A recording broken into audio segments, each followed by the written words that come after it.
নমস্কার। শ্রী আম্মা ভগবান শরণম। এখন আমরা শ্রী পরমজ্যোতি ভগবতী ভগবানের চমৎকার শুনব।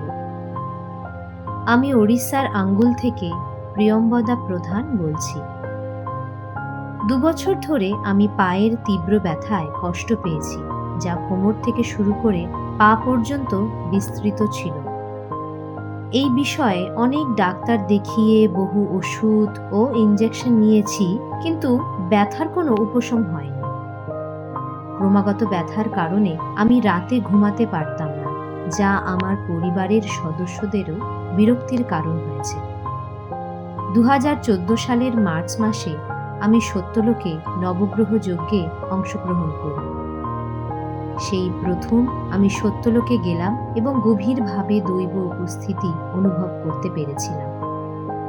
সেই অপূর্ব পূর্ণ অভিজ্ঞতায় আমি এতটাই অভিভূত হয়ে পড়েছিলাম যে পায়ের আরোগ্যের জন্য প্রার্থনা করতেও ভুলে গেছিলাম।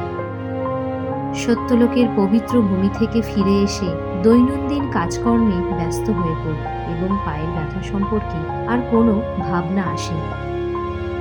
যজ্ঞের 2 সপ্তাহ পর আমার স্বামী হঠাৎ আমার পায়ে ব্যথা সম্পর্কে জিজ্ঞাসা করেন।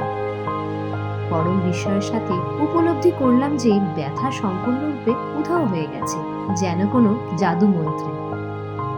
আমি ভাবছিলাম এটা কিভাবে ঘটতে পারে এবং ঠিক কখন ব্যথা উধাও হয়ে গেল। সেই মুহূর্তে নবগ্রহ যজ্ঞের অপরিসীম মাহাত্ম্য উপলব্ধি করলাম।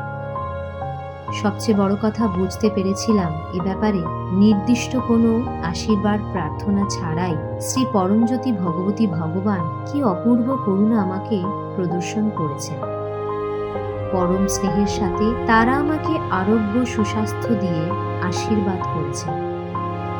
7 বছর কেটে গেছে আর আমি কখনো সেই পায়ের ব্যথা অনুভব করিনি। আরোগ্য প্রদাতা শ্রী পরমজ্যোতি ভগবতী ভগবান আমাকে সম্পূর্ণ সুস্থ করে তুলেছেন। এই অভাবনীয় বিস্ময়কর চমৎকারিক ঘটনার জন্য শ্রী পরমজ্যোতি ভগবতী ভগবানের দৈব চরণ কমলে হৃদয়ের অন্তঃস্থল থেকে গভীর কৃতজ্ঞতা নিবেদন করছি।